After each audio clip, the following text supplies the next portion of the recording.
बच्चों, कैसे हैं आप सब। मैं उम्मीद करती हूँ आप सब बहुत अच्छे होंगे।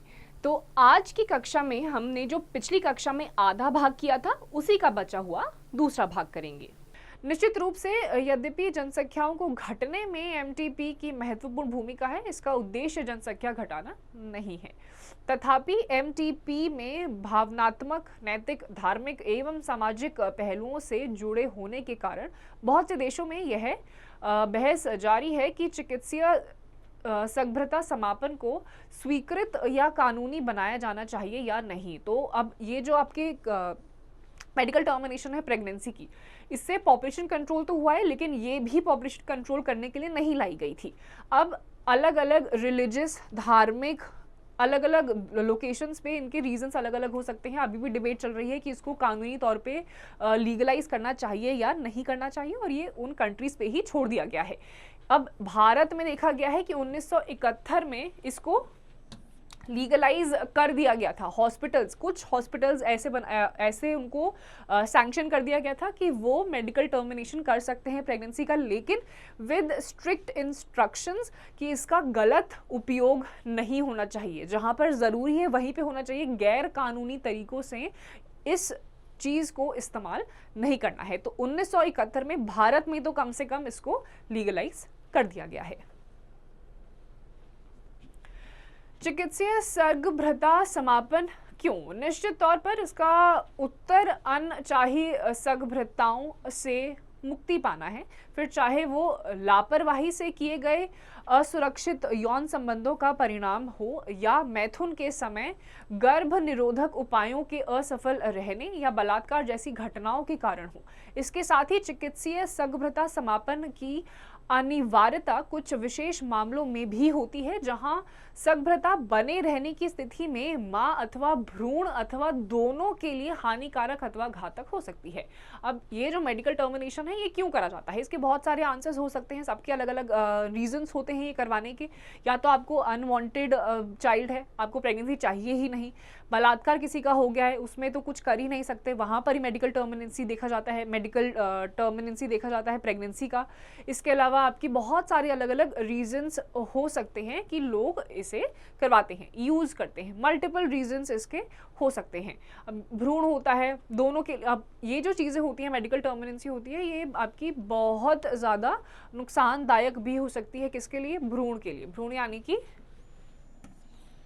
एम्ब्रियो के लिए। प्रेगनेंसी के टाइम पे जो फर्स्ट ट्राइमेस्टर्स होते हैं, फर्स्ट ट्राइमेस्टर यानी कि स्टार्टिंग के 12 सप्ताह, तब तक एमटीपी कराना सेफ रहता है, लेकिन उसके बाद घातक हो सकता है। तो अगर एमटीपी कराना है, यानी कि मेडिकल टर्मिनेंसी ऑफ प्रेगनेंसी अगर आपको करानी है, तो यही एडवाइस करा जाता है कि फर्स्ट ट्राइमेस्टर यानी कि 12 सप्ताह के अंदर अंदर प्रेगनेंसी में करा दिया जाए। उसके बाद नहीं तो माँ और शिशु दोनों को ही नुकसान पहुंच सकता है, बहुत ज़्यादा ये घातक हो सकता है।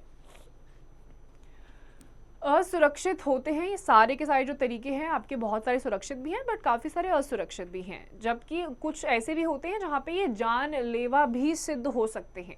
दूसरी खतरनाक प्रवृत्ति शिशु के लिए निर्धारण के लिए उल्लंघन का दुरुपयोग। यह प्रवृत्ति शहरी क्षेत्रों में अधिक होता है। बहुआ ऐसा देखा गया है कि यह पता चलने पर कि भ्रूण मादा है, एमटीपी कराया जाता है, जो पूरी तरह गैर कानूनी है। इस प्रकार के व्यवहार से बचना चाहिए क्योंकि यह युवा माँ और भ्रूण दोनों के लिए खतरनाक है। असुरक्षित मैथुन से बचाव के लिए प्रभावशाली परामर्श सेवाओं को देने तथा गैर कानूनी रूप से कराए गए गर्भपात में जान की जोखिम के बारे में बताए जाने के साथ साथ अधिक से अधिक सुविधाएं उपलब्ध कराई जानी चाहिए, ताकि उपयुक्त हानिकारक प्रवृत्तियों को रोका जा सके। अब ये जितने भी आपके एमटीपीज हैं, बहुत सारे केसेस में ये देखा गया है कि 12वें सप्ताह के बाद करवा दिए, माँ की भी जान चली गई, शिशु की भी जान चली गई। बहुत सारे केसेस में देखा जाता है कि जैसे ही पता चल जाता है कि जो भ्रूण है, एम्ब्रियो जो है वो एक फीमेल है, वैसे ही क्या कर दिया जाता है, एमटीपी करा दिया जाता है, ताकि आपकी प्रेगनेंसी टर्मिनेट कर दी जाए, जो बिल्कुल गैर कानूनी है, बिल्कुल ही इलीगल है। तो इन सब चीज़ों से बचना चाहिए, जितना हो सके उतना बचना चाहिए, क्योंकि ये बच्चे के लिए तो खतरनाक है ही है, इसके अलावा माँ के लिए बहुत खतरनाक है। दूसरी प्रेगनेंसी फिर आपकी क्या पता हो ही ना पाए, लड़के के चक्कर में आपने लड़की को मारा, क्या पता दूसरी बार प्रेग्नेंट जो लड़की है वो फीमेल हो ही ना पाए। तो अलग अलग सुविधाएं आपकी होती हैं, उनको आप यूज़ करिए, लेकिन अपने बेनिफिट के लिए, लेकिन किसी और का नुकसान आपको नहीं करना है। यौन संचारित रोग, सेक्सुअली ट्रांसमिटेड डिजीजेज, जो आपको यौन संबंध से होती हैं, इसमें आपकी अलग अलग बीमारियां आती हैं, जैसे कि आपका STD हो गया, VD हो गया, जनन मार्ग हो गया, RTI हो गया। ये आपकी सारी ऐसी डिजीजेज हैं जो आपको यौन संबंध करने से ही होती है। ये जैसे आपका जेनाइटल हर्पीज हो गया, जेनाइटल यानी कि आपके वो गुप्त अंग लड़के और लड़कियों दोनों में ही। तो ये जितनी भी आपकी बीमारियां होती हैं ये यौन संबंध से ही होती हैं, असुरक्षित यौन संबंध से भी हो सकती हैं। इसके अन्य बहुत सारे अलग अलग रीजंस हो सकते हैं, अन्य कारण हो सकते हैं जिसकी वजह से ये फैल सकती है। तो इसके आपके बहुत सारे अलग अलग रीजंस होते हैं। जैसे ही आपको पता चल जाता है, और ये काफ़ी सारी बीमारियां ऐसी भी होती हैं जो बहुत ज़्यादा घातक होती हैं, फैल भी सकती हैं। अगर आप किसी एक इंसान को, मनुष्य को STD है, अगर वो किसी और के साथ यौन संबंध कर रहा है तो दूसरे इंसान को भी STD पूरे चांसेस हैं कि हो सकता है। तो इसमें आपके कुछ संक्रमण जैसे कि यकृत, शीद B तथा HIV के संक्रमण एक संक्रमित व्यक्ति के साझे प्रयोग वाली सुइयों, टीकों, शल्य क्रिया के औजारों तथा संतपति रक्तदान, ब्लड डोनेशन, या फिर संक्रमित माता से उसके गर्भ शिशु में भी हो सकता है। तो ये सारी जो बीमारियां हैं, ये अगर आपको STD है, किसी एक इंसान को STD है, आपको कोई इंजेक्शन लगा, वही इंजेक्शन अगर किसी और को लग गया तो दूसरे बंदे को उस इंजेक्शन से ही लग सकता है। टच करने से उसका इन्फेक्शन फैल सकता है, छींक से हो सकता है, किसी भी चीज़ से हो सकता है, जो चीज़ उसने यूज़ करी है फिर आपने भी यूज़ कर ली, यौन संबंध हो गया। इवन अगर माँ को STD है तो उसका जो बच्चा है अगर पेट में है तो उसको भी STD होने के पूरे चांसेस होते हैं। तो अलग अलग तरीकों से ये संक्रमण फैल सकता है। अलग अलग सिम्टम्स इसके अब होते हैं। क्या होता है? आपका हल्का दर्द होता है, सूजन आना शुरू हो जाती है, जो आपके गुप्त अंग होते हैं उनमें आपकी इचिंग, खुजली होना शुरू हो जाती है, हल्के फुल्के लक्षण आपके ऐसे देखे जाते हैं। तो अगर ऐसे कोई लक्षण आपको महसूस होते हैं, किसी को भी महसूस होते हैं, तुरंत ही डॉक्टर के पास आपको जाना चाहिए ताकि तुरंत ही उसका इलाज हो सके। आगे स्तर तक अगर ये चला गया तो बहुत ज़्यादा घातक हो सकता है, जानलेवा बीमारियों में ये आता है। कभी कभी उनमें संक्रमण के लक्षण प्रकट ही नहीं होते हैं, तो उस केसेस में क्या करना चाहिए? रेगुलर आपके चेकअप्स हर साल आपको कभी ना कभी कराने ही चाहिए। तो ये जब प्रकट नहीं होते हैं और इसलिए लंबे समय तक उनका पता नहीं चल पाता। संक्रमण के प्रारंभिक अवस्था में लक्षणों का प्रकट न होना या उनका कम महत्वपूर्ण होना तथा यौन संचारित रोगों से जुड़े सामाजिक कलंक का डर संक्रमित व्यक्ति को समय पर जांच तथा उचित उपचार में रोकता है। अब लोगों को कभी कभी सिम्टम्स आते ही नहीं है, सिम्टम्स आ भी जाते हैं, चेकअप करा लेते हैं, तो लोग क्या कहेंगे, समाज क्या कहेंगे, उसके चक्कर में चेकअप ही नहीं कराते हैं। लोगों का जो उनको कहना है कहने दीजिए, आपका स्वास्थ्य आपके लिए बहुत ज़्यादा ज़रूरी है। दो लोग क्या कहेंगे वो दो लोग बोल के भूल भी जाएंगे। तो आप अपना स्वास्थ्य सबसे पहले रखिए, प्राथमिक स्तर पर आपका स्वास्थ्य है। अगर आपको ऐसे कोई भी सिम्टम्स आ रहे हैं, आपको किसी को बताना है नहीं बताना है वो आपकी अपना फैसला है, लेकिन इस डर से कि समाज क्या कहेगा, आपको अपना स्वास्थ्य खराब उस चक्कर में तो कम से कम नहीं करना है, चाहे कुछ भी हो जाए। तो ये आपको कैंसर भी इससे हो सकता है, अलग अलग बीमारियां होती हैं, जन्म संबंधित बीमारियां होती हैं, आपकी प्रेगनेंसी रिलेटेड बीमारियां होती हैं, ये सारी चीज़ें इन्हीं सेक्सुअली ट्रांसमिटेड डिजीजेस से हो सकती हैं। तो ये जो आपके जितने भी यौन संचारित रोग होते हैं ये आपके स्वास्थ्य को बहुत ज़्यादा ख़राब कर सकते हैं या आपके मृत्यु का कारण भी हो सकते हैं। तो बेहतर ये है कि समाज की चिंता आप ज़्यादा ना ही करें तो बेहतर है। अपने स्वास्थ्य के बारे में सोचिए। 15 से 24 वर्ष की आयु में सबसे ज़्यादा ही देखा गया है, तो लोगों को अपना जांच रेगुलर बेसिस पे कराते रहना चाहिए। ताकि इसके बचाव के उपाय तो आपको आपके ही हाथों में है। तो क्या क्या चीज़ आपको करनी है कि आप इससे बचे रहें, दूसरों पे डिपेंड नहीं करता है, बहुत हद तक कि आप पे भी डिपेंड करता है। अनजान व्यक्ति के साथ आपको यौन संबंध नहीं बनाने हैं, क्योंकि आपको नहीं पता कि उनमें कोई एसटीडी है या नहीं है। मैथुन के समय सदैव कॉन्डम का इस्तेमाल करें, हमेशा इंटरकोर्स या यौन संबंध के समय आपको कॉन्डम का इस्तेमाल करना ही करना है। यदि कोई आशंका है तो तुरंत ही प्रारंभिक जांच के लिए किसी योग्य डॉक्टर से मिलें और रोग का पता चलते ही पूरा इलाज कराएं। थोड़े बहुत भी सिम्टम्स अगर आते हैं, हल्के से भी सिम्टम्स आते हैं, तुरंत ही डॉक्टर के पास जाइए, जांच करवाइए, कुछ अगर निकलता है तो उसका इलाज करवाइए। ये कुछ 2 से 3 चीज़ें हैं, ये आप करेंगे तो आप काफ़ी हद तक खुद को स्वस्थ बनाए रख सकते हैं। अब अगला टॉपिक है हमारा बंध्यता। बंध्यता मतलब इनफर्टिलिटी। इनफर्टिलिटी का मतलब होता है जब औरतें नेचुरल, जो आपका प्राकृतिक तरीका होता है प्रेग्नेंट होने का, उस तरीके से नहीं हो पाती हैं, उस प्रोसेस को बोलते हैं इनफर्टिलिटी। या अन्य मुख्य कारण इनके बहुत सारे हो सकते हैं, बहुत सारे अलग अलग कारण इसके हो सकते हैं। जैसे ओवरीज से एग रिलीज़ हो जाता है, लेकिन आपके फैलोपियन ट्यूब से एग जो होता है वो बीच में ही डिस्ट्रॉय हो जाता है, या फिर अगर फर्टिलाइजेशन हो भी जाती है, स्पर्म आ भी जाता है, तो भी आपका जो एग और दोनों जब फॉर्म होते हैं तो जाइगोट ऊपर तक फैलोपियन ट्यूब तक या यूटरस तक नहीं पहुंच पाता है। तो बहुत सारे इसके अलग अलग कारण हो सकते हैं, जिसमें आपके शारीरिक कारण, जन्मजात रोगजन्य अलग अलग कारण होते हैं। चाहे या तो आपका फिजिकल स्ट्रेंथ इतनी नहीं होगी, शारीरिक स्वास्थ्य उतना नहीं होगा, या जन्म से ही कोई दिक्कत होगी, कोई रोग आपको लग गया है, तो बहुत सारे इसके कारण हो सकते हैं। औषधिक कारण इसके हो सकते हैं। भारतवर्ष में प्राय दंपतियों में बच्चा न होने का दोष स्त्रियों को ही दिया जाता है।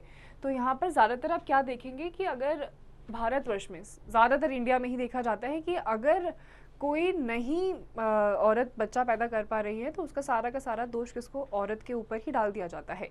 लेकिन अगर साइंस की नज़र से देखें, उस दृष्टि से अगर देखें, तो अगर हर बार नहीं और बिल्कुल सुनिश्चित अगर नहीं भी है तो मैक्सिमम ये देखा जाता है कि ये लड़कियों पे डिपेंडेंट है ही नहीं, ये मेल्स पे डिपेंडेंट है, यानी कि आदमियों पे डिपेंडेंट है।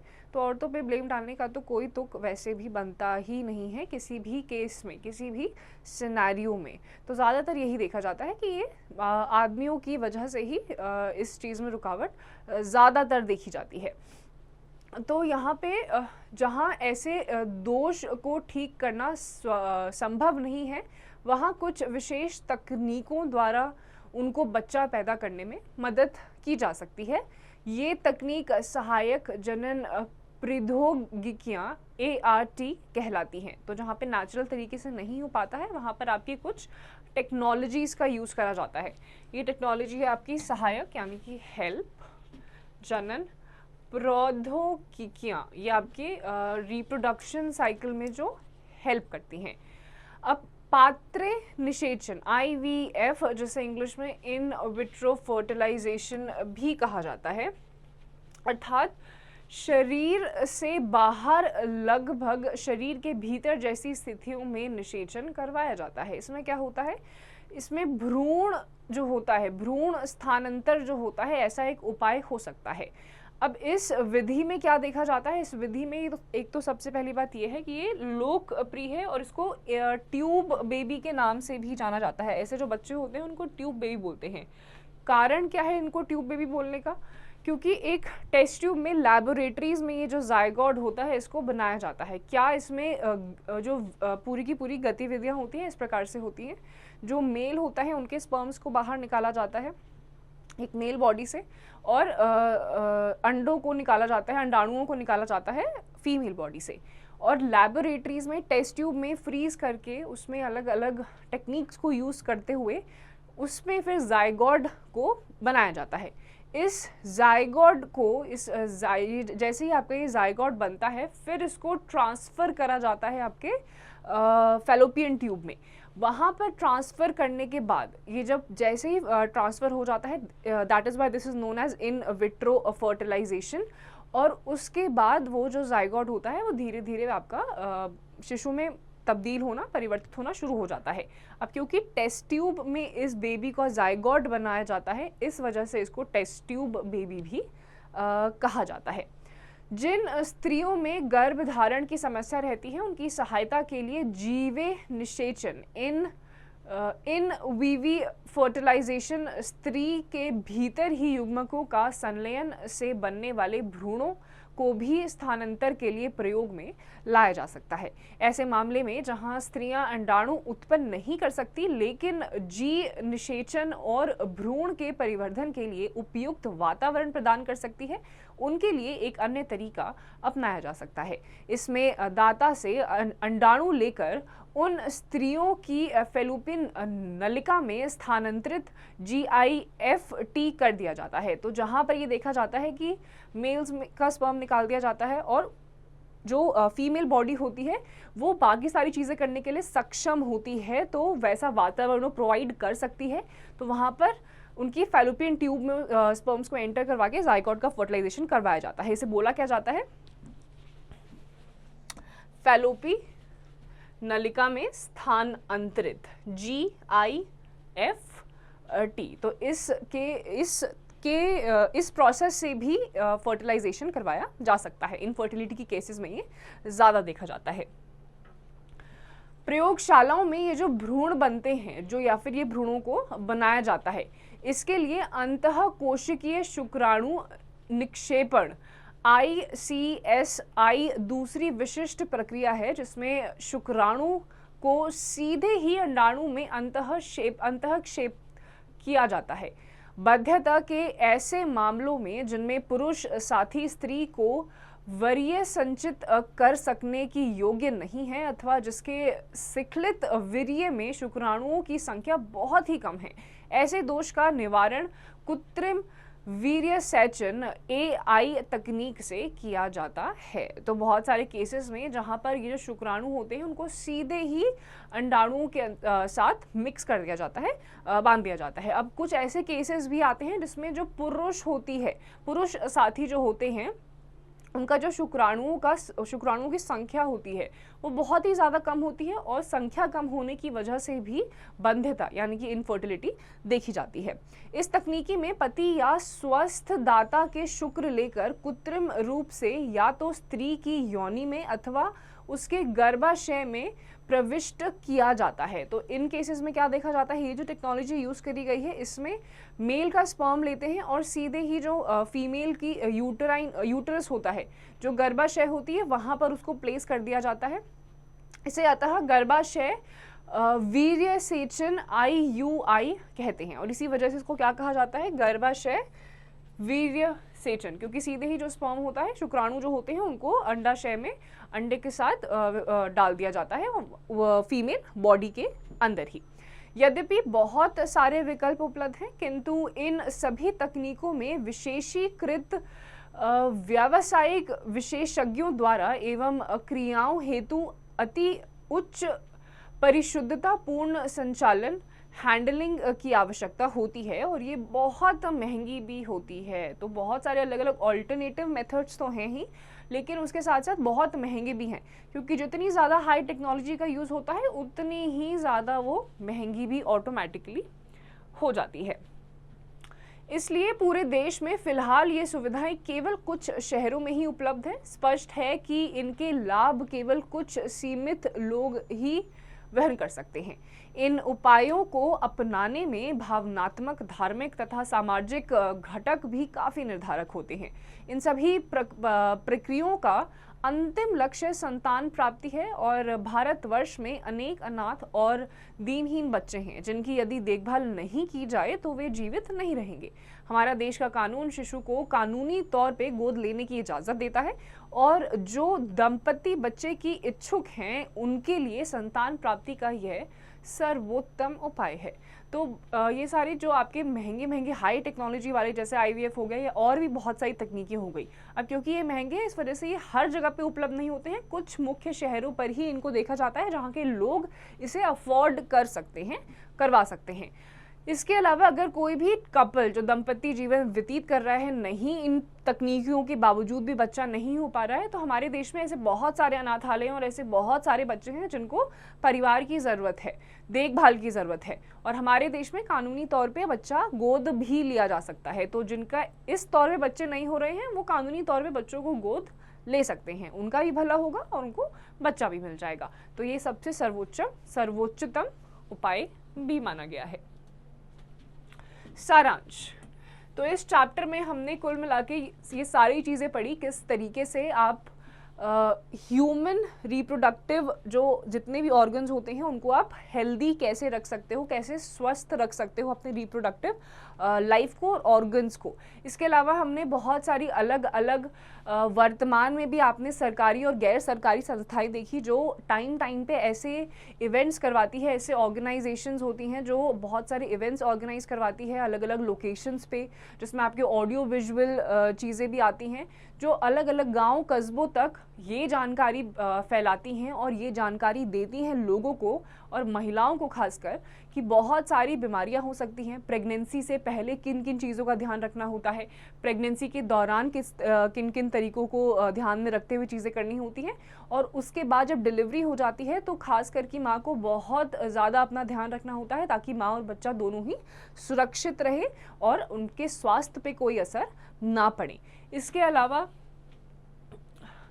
बहुत सारी अलग अलग टेक्नोलॉजीज़ का यूज़ होता है और अलग अलग लोकेशंस पे जो आपकी बर्थ कंट्रोल मेजर्स हैं, क्योंकि बहुत सारा पॉपुलेशन एक्सप्लोजन हो रहा है, संख्या बहुत ज़्यादा आबादी लोगों की बढ़ती जा रही है, तो बहुत सारे अलग अलग मेथड्स भी हमने देखे हैं। अब क्योंकि इनका सामाजिक, धार्मिक और व्यक्तिगत जो राय है लोगों की अलग अलग देश में, अलग अलग राज्यों में अलग अलग है, तो हर जगह पर तो नहीं, लेकिन भारत में देखा है कि 1971 में जो MTP है, मेडिकल टर्मिनेशन ऑफ प्रेगनेंसी, इसको लीगलाइज कर दिया था इन शर्तों पर कि इसका गलत तरीके से उपयोग नहीं होगा और जहाँ पर बहुत ज़्यादा ज़रूरत होगी वहीं पर इनका यूज़ करा जाएगा। इसके अलावा बहुत सारे कॉन्ट्रासेप्टिव पिल्स होते हैं जिनको लिया जाता है, बहुत इफ़ेक्टिव ये होती हैं और इनका जो साइड इफ़ेक्ट्स होते हैं वो बहुत ही ज़्यादा कम होते हैं, लेकिन उसके बावजूद भी बिना डॉक्टर की प्रिस्क्रिप्शन के इन सब चीज़ों को नहीं लेना चाहिए। ये सारी जो चीज़ें हमने पढ़ी, इसके अलावा हमने ये भी पढ़ा कि प्रेगनेंसी को रोकने के लिए प्रेगनेंसी से पहले ही क्या क्या चीज़ें कर सकते हैं। कॉपर्टी होते हैं, कॉन्डम्स होते हैं और बहुत सारे अलग अलग ऑल्टरनेटिव मेथड्स होते हैं जो पुरुष और स्त्री दोनों के लिए ही मार्केट में उपलब्ध भी करवाए जाते हैं। ये ना केवल प्रेगनेंसी को रोकते हैं बल्कि इसके अलावा बहुत सारी जो सेक्सुअली ट्रांसमिटेड डिजीज़ेज होती हैं जो आपका यौन संबंध बनाने से होती हैं, उनको भी ये रोक सकता है। हमारे देश में भी बहुत सारे ऐसे चिकित्सालय हैं, बहुत सारे ऐसे हॉस्पिटल्स हैं जो आपके सगर्भता समापन को वैधानिक मान्यता प्राप्त है जिन चिकित्सालयों को। अब संगभ्रत या फिर सगर्भता समापन क्या होता है? Complete termination of pregnancy.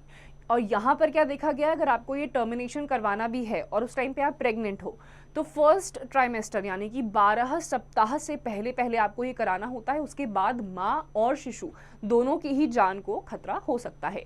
तो ये कुछ ऐसी जानकारियां हैं जिसके लिए सरकार ने और दूसरी गैर सरकारी संस्थाओं ने अलग अलग समय पे इवेंट्स ऑर्गेनाइज करवाए हैं और लोगों में ये जागरूकता और ये जानकारी फैलाई है। इसके अलावा आपका लैक्टेशन पीरियड के बारे में आपने पढ़ा कि किस तरीके से जब 9 महीने के बाद, जिसको जेस्टेशन पीरियड कहा जाता है, बच्चा डिलीवर होता है, जो स्तनधारी होती हैं यानी कि जो माँ होती है उनके स्तन से दूध अपने आप बनने लग जाता है। तो जब तक ब्रेस्ट फीडिंग भी चल रही होती है तब तक भी कम से कम 6 महीने तक बच्चे को कोई भी ऊपर से पानी या दूध भी नहीं दिया जाता है। अब ये दूध बने, ये दूध कुछ हार्मोन्स के रिलीज से बनता है। ये हार्मोन्स तभी रिलीज होते हैं जब आपकी रिप्रोडक्टिव हेल्थ जो है, जनन स्वास्थ्य जो है वो आपका अच्छा रहेगा। तो इस पूरे चैप्टर में कुल मिला के आपने यही पढ़ा है कि किस तरीके से आपको अपना जनन स्वास्थ्य यानी कि रिप्रोडक्टिव हेल्थ को मेंटेन रखना है, क्योंकि वो आपके लिए सबसे ज़्यादा ज़रूरी है। और सबसे ज़्यादा इंपॉर्टेंट बात आपने इसमें क्या पढ़ी कि अगर आपको सिम्टम्स आ रहे हैं या फिर आपको ऐसी कोई भी यौन संबंधित बीमारी आपको हो रही है, समाज का आपको बिल्कुल भी नहीं सोचना है। आपका स्वास्थ्य आपका प्राथमिक उद्देश्य होना चाहिए, प्राइमरी इंपॉर्टेंस आपके लिए होनी रखनी चाहिए। समाज कुछ कहे या ना कहे, आपको अपने स्वास्थ्य का ध्यान हमेशा रखना है। अभ्यास। समाज में जनन स्वास्थ्य के महत्व के बारे में आपने अपने विचार प्रकट कीजिए। तो इस चैप्टर में आपने अलग अलग चीज़ों के बारे में पढ़ा, किस प्रकार से गवर्नमेंट, नॉन गवर्नमेंट ऑर्गेनाइजेशंस क्या क्या मेजर्स अपना रही है, क्या क्या तकनीकियाँ अपना रही हैं।